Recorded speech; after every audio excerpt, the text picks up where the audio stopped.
आरती की पावन बेला थी। घंटा, घड़ियाल और शंखनाद से भगवान जगन्नाथ के मंदिर का कोना कोना गुंजित हो रहा था। नित्य की भांति चैतन्य महाप्रभु गरुड़ स्तंभ के समीप खड़े होकर भाव विभोर दशा में भगवान जगन्नाथ के दर्शन कर रहे थे। प्रेमावेश से महाप्रभु के नेत्रों से अश्रु निकल रहे थे तथा उनका रोम रोम पुलकित हो रहा था। प्रेममय स्थिति में उनके शरीर में कंपन हो रहा था। शरीर तथा संसार का उन्हें कोई ज्ञान न था। मंदिर में भगवान के दर्शनार्थ सैकड़ों की भीड़ थी। एक बंगाली महिला काफी प्रयास करने के बाद भी जब भगवान जगन्नाथ के दर्शन नहीं कर सकी, तब वह गरुड़ स्तंभ पर चढ़ गई और महाप्रभु के कंधे पर पैर टिकाकर जगन्नाथ स्वामी की आरती की झांकी लेने लगी।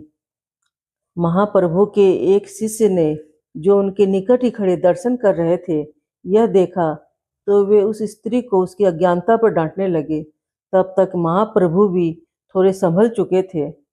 उन्होंने अपने शिष्य को रोकते हुए कहा, इसे डांटो मत गोविंद, इसे जी भरकर भगवान के दर्शन कर लेने दो, इसके भाव का तिरस्कार न करो।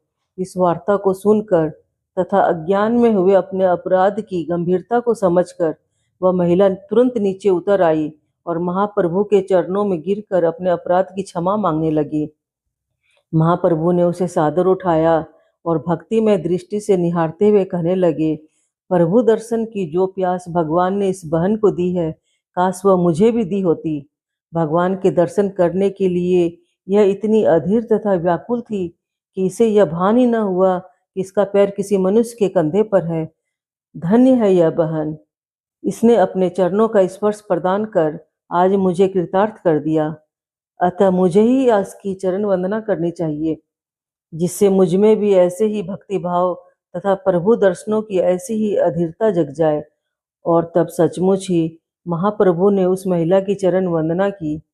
यह थी महाप्रभु की आदर्श महत्ता और भाव प्रवणता। राधे राधे। अगर आपको भी हमारी ये स्टोरी पसंद आई तो वीडियो को लाइक और शेयर करें और ऐसी ही और कहानियाँ सुनने के लिए हमारे चैनल को सब्सक्राइब करें। राधे राधे।